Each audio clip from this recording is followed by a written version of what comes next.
मैं कुंडलनी जगाना चाहता हूं, अभी तक जागी नहीं। क्या मुझसे कोई भूल हो रही? मार्गदर्शन दे जगदीश। भैया, कुंडलनी ने तुम्हारा कुछ बिगाड़ा?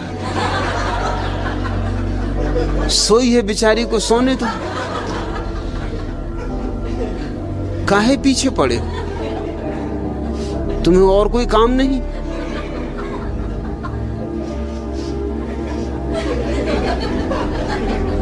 कुंडलनी क्यों जगाना चाहते हो? फिर जग जाए तो फिर आके कहोगे कभी से सुलाओ। कभी कुंडलनी जग गई, अब ये चैन नहीं लेने देती।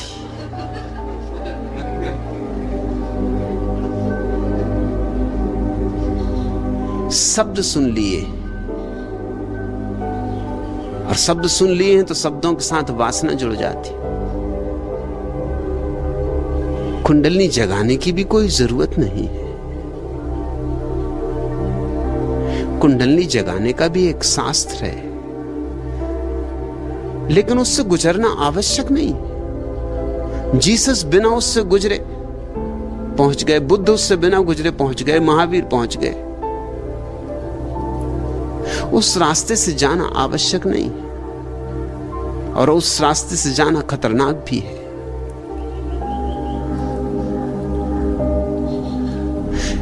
क्योंकि शरीर की प्रसुप्त शक्तियों को छेड़ना खतरे से खाली नहीं।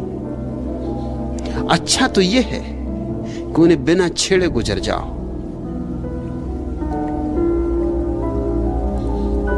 उन्हें छेड़ने का सबसे बड़ा खतरा तो यह है कि हो सकता है तुम फिर उन पर काबू ना पा सको, तुम्हारे भीतर इतना बड़ा विस्फोट हो कि तुम्हारी समझ के बाहर पड़ जाए, और समझ के बाहर पड़ ही जाएगा। और तुम अगर नियंत्रण ना पा सको तो विक्षिप्त हो जाओगे। इस सदी का एक बहुत बड़ा सदगुरु था जॉर्ज गुरजिएफ। वो कुंडलनी के बहुत खिलाफ था।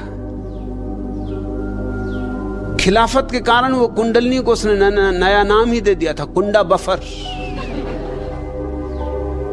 बफर लगे रहते हैं ना, तुमने देखे हो ट्रेन के दो डब्बों के बीच में जो लगे रहते हैं उनको कहते हैं बफर। उससे कभी टक्कर वगैरह हो जाए तो डब्बे एक दूसरे पर नहीं चढ़ जाते। वो जो बीच में बफर लगे रहते हैं वो धक्के को पी जाते। ऐसे कार में ही स्प्रिंग लगे रहते, वो भी बफर है। उनके कारण भारतीय रास्ते पे भी कार चल सकती।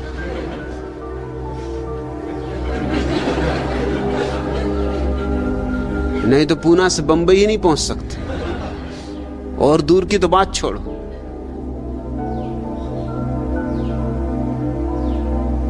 स्प्रिंग तुम्हारी चोटों को पी जाते, नहीं तो वो चोटें तुमको पीनी पड़ेंगी। मल्टी फ्रैक्चर हो जाएगा बंबई पहुंचते पहुंचते।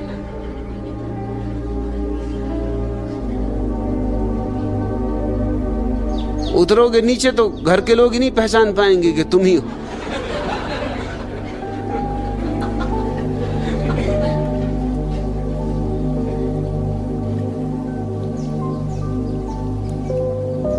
शरीर की एक ऊर्जा है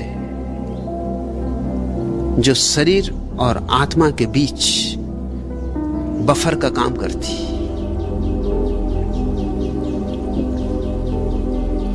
नहीं तो शरीर के भीतर आत्मा का रहना मुश्किल हो जाए, असंभव हो जाए। उस ऊर्जा की एक परत तुम्हारी आत्मा को घेरे हुए है। तुम्हारी आत्मा और शरीर के बीच में उस ऊर्जा की एक परत है, इसलिए शरीर को लगी चोटें आत्मा तक नहीं पहुंचती।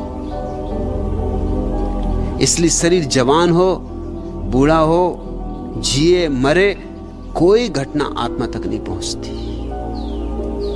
गुरजेफ ने शब्द ठीक चुना था, कुंडा बफर।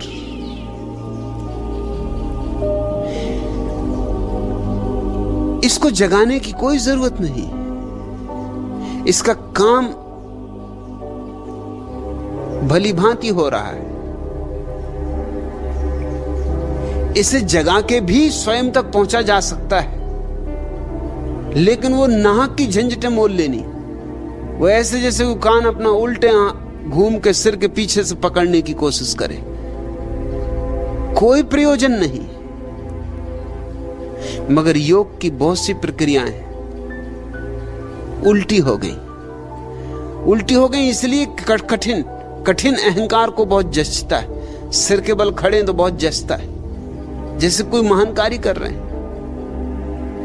सिर्फ बुद्धू मालूम पड़ते हैं, मगर सिर के बल खड़े तो महान कार्य कर रहे हैं, शीर्षासन कर रहे हैं, शरीर को इर्छा तिरछा कर रहे हैं, शरीर को ऐसा आड़ा तिरछा कर रहे हैं कि कोई दूसरा न कर सके, और दूसरे न कर सके क्योंकि इसके लिए अभ्यास चाहिए। तो आप महात्मा हो गए, महान योगी हो गए, क्योंकि कोई दूसरा इसको एकदम नहीं कर सकता जो आप कर रहे हैं। ठीक उसी तरह कुंडलिनी का भी उपद्रव मोल लिया अहंकार नहीं। इसको जगाने से कुछ सिद्धियां उपलब्ध हो सकती हैं, और अहंकार सिद्धियों से बहुत प्रसन्न होता है। जैसे अगर कुंडलिनी को तुम जगाओ, उसकी जगाने की प्रक्रियाएं हैं। प्रक्रियाएं सब जटिल हैं और कठिन हैं, उलझन भरी, सुगम नहीं, सरल नहीं। इसलिए भारत में एक परंपरा चली है जो इसके बिल्कुल विपरीत रही, सहज परंपरा, सहज ज्ञान, जिसका कहना है किसी तरह के उपद्रव में मत पड़ो, क्योंकि छोटी मोटी चीजें पैदा हो जाएंगी। जैसे अगर तुम्हारी कुंडलिनी जाग जाए तो तुम दूसरे के विचार पढ़ सकते हो, मगर अपने विचार काफी नहीं है पढ़ने को। अब दूसरे की खोपड़ी का कचरा तुम पढ़ोगे, उससे क्या मिलने वाला है?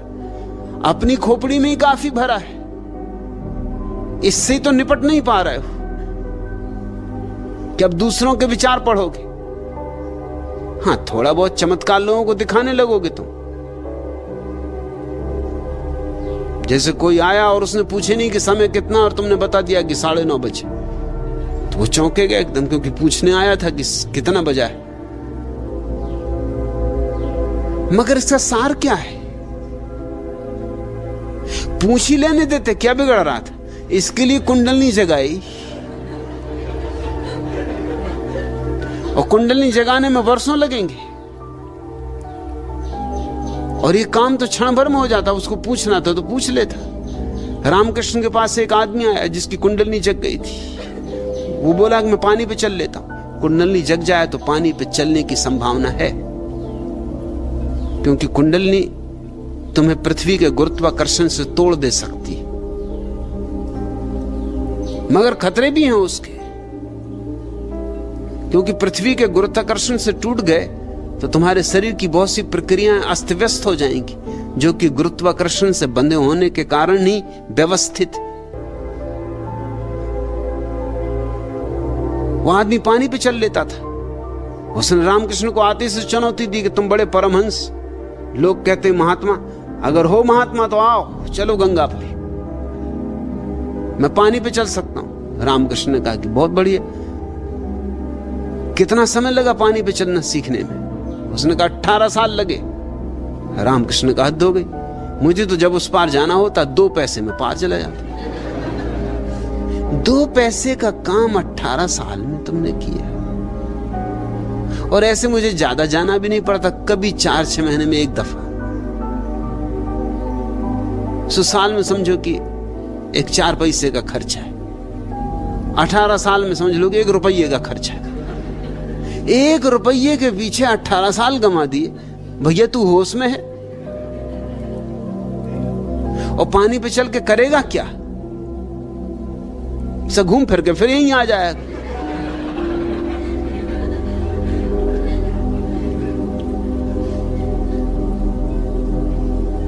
रामकृष्ण ठीक कह रहे हैं, मगर वो आदमी अकड़ से भरा हुआ था, वो अहंकार से भरा हुआ था। अब जगदीश तुम्हें क्या फिक्र पड़ी? कहते कुंडलिनी जगाना चाहता हूं।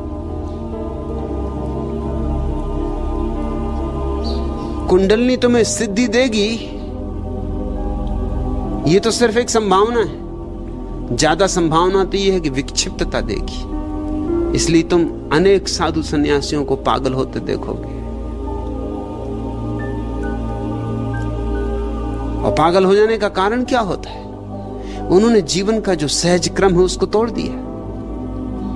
जो ऊर्जा किसी और काम के लिए बनी थी उसको उन्होंने मस्तिष्क पे चढ़ा लिया। कुंडलनी जगने का अर्थ होता है कि जो ऊर्जा तुम्हारे काम केंद्र पर सोई हुई है उसे उठा के मस्तिष्क में चढ़ा लो। यह खतरनाक धंधा है, क्योंकि खोपड़ी में वैसे ही काफी उपद्रव मचा हुआ है, वहीं तो तुम्हारा पागल खाना है, और काम ऊर्जा को भी वहां ले जाओ तो तुम विक्षिप्त हो सकते हो। कुंडलनी जगाने वाले अधिक लोग विक्षिप्तता में पहुंच जाते हैं, मस्तिष्क फटा पड़ता है, क्योंकि ऊर्जा संभाले नहीं संभलती, और ऊर्जा इस हालत में ले आती कि फिर संगत असंगत कुछ भी नहीं सूझता। मुझे ऐसे कई लोगों को मिलाया गया है जो सिर्फ विक्षिप्त हैं, जिनको मानसिक चिकित्सा की जरूरत है, और उनकी बुनियादी भूल वही है जगदीश जो तुम करना चाहते हो। और एक दफा मस्तिष्क में ऊर्जा तुम्हारे सामर्थ्य के बाहर पहुंच जाए तो तुम क्या करोगे? तुम्हारे बस के बाहर बात हो जाएगी। कुंडलनी जगाने की कोई आवश्यकता नहीं है। यहां भी हम कुंडलनी ध्यान करते हैं, लेकिन प्रयोजन कुंडलनी जगाना नहीं, प्रयोजन कुछ और है। प्रयोजन है भीतर वो जो कुंडलनी की ऊर्जा है उसको नृत्य देना। प्रयोजन बड़ा अलग है। तुम्हारे भीतर जो ऊर्जा है अभी सोई है, या तो जगाई जाए, तो जगाने के लिए धक्के देने होंगे, झकझोरना होगा। मेरा अपना अनुभव यह है कि जगाने की कोई जरूरत नहीं, इसे सिर्फ नृत्य दिया जाए, इसे संगीतपूर्ण किया जाए, इसे आनंद उत्सव में बदला जाए, तो धक्के देने की कोई जरूरत नहीं। पश्चिम का एक बहुत बड़ा नर्तक निजिंस्की हुआ, अभी इसी सदी में हुआ। वो जब नाचता था तो कभी कभी ऐसी घटना घट जाती थी कि वो इतनी ऊंची छलांग लगाता था जो कि गुरुत्वाकर्षण के नियम के विपरीत है। वैज्ञानिक हैरान थे, ये हो नहीं सकता, इतनी ऊंची छलांग लग ही नहीं सकती, लगनी चाहिए नहीं, क्योंकि गुरुत्वाकर्षण का नियम इतने दूर तक तुम्हें उठने नहीं देगा।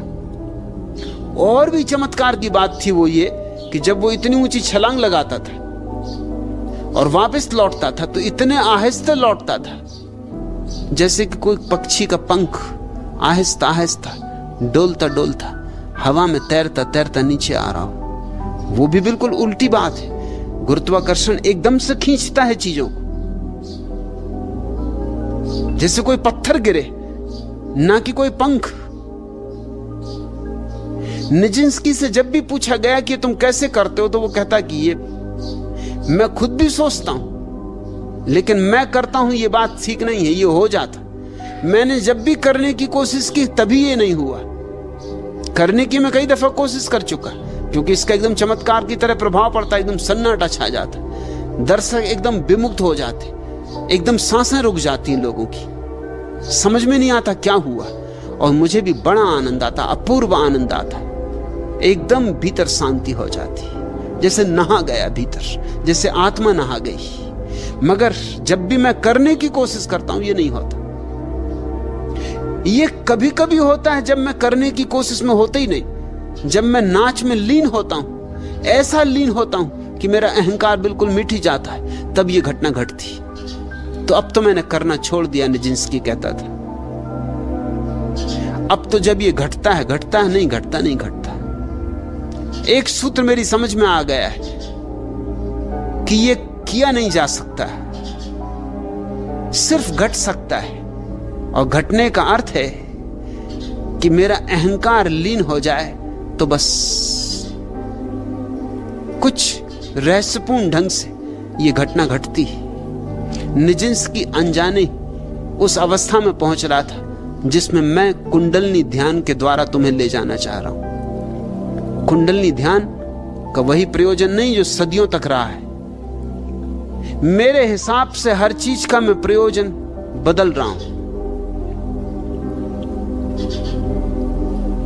कुंडलनी ध्यान का यहां अर्थ है तुम नाचो, मग्न हो, डूबो, ऐसे डूब जाओ कि तुम्हारा अहंकार अलग न रह जाए। बस फिर तुम्हारे भीतर कुछ घटेगा, तुम एकदम गुरुत्वाकर्षण के बाहर हो जाओगे और तुम अचानक भीतर पाओगे ऐसा सन्नाटा छाया है, ऐसा कुंवारा सन्नाटा जो तुमने कभी नहीं जाना था। तुम गदगद हो जाओगे, तुम लौटोगे जब वापस, तुम दूसरे ही व्यक्ति हो जाओगे। यह कुंडलनी जगाने की पुरानी प्रक्रिया नहीं, यह कुंडलनी को नृत्य देने की प्रक्रिया है। यह बात ही और है। तो अगर तुम्हें कुंडलनी जगाना है तो भैया कहीं और,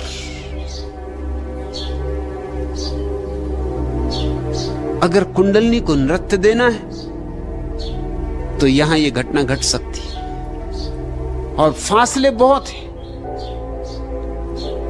कुंडलनी को नृत्य मिल जाए, भीतर की ऊर्जा नाचने लगे तो कोई खतरा नहीं है, तुम विक्षिप्त कभी नहीं होगे, तुम और भी ज्यादा स्वस्थ हो जाओगे। तुम्हारी विक्षिप्तता कुछ होगी तो समाप्त हो जाएगी। और तुम्हारे अहंकार को कभी बल नहीं मिलेगा कि पानी पे चल के दिखा दूं, कि बादल में आकाश पे बैठ के दिखा दूं, कि हवा में उड़ के दिखा दूं। क्योंकि अहंकार मिटेगा तभी ये नृत्य होगा। और जब भी अहंकार वापस लौटेगा तुम ये कर ही नहीं पाओगे। ये तुम्हारे अहंकार के बस में नहीं होने वाली बात।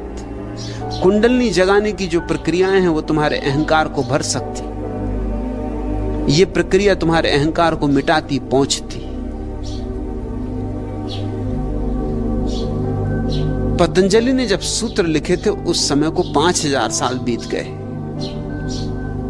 5000 साल में आदमी को बहुत कुछ अनुभव हुए। पतंजलि खुद भी अगर आज वापस लौटे तो मुझसे राजी होंगे, क्योंकि 5000 साल में जो मनुष्य को अनुभव हुए, पतंजलि को उनका हिसाब रखना पड़ेगा। उनके आधार पर फिर से योग सूत्र लिखना होगा। बुद्ध को हुए 2500 वर्ष हो गए, महावीर को हुए 2500 वर्ष हो गए। काफी समय है ये।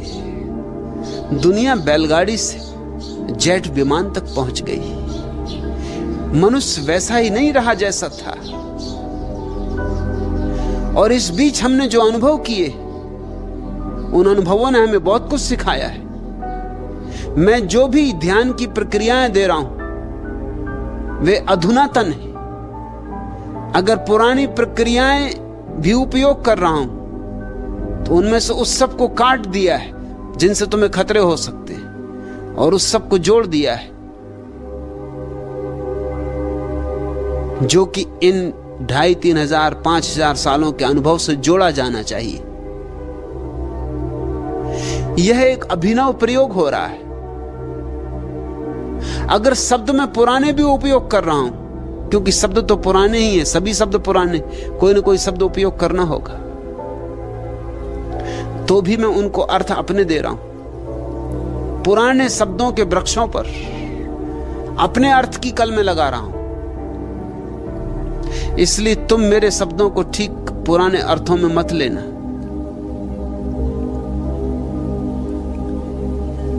नहीं तो तुम मुझे नहीं समझ पाओगे, तुम कुछ का कुछ समझ लोगे। तुम वंचित ही रह जाओगे उस अनूठे प्रयोग से जो यहां चल रहा है।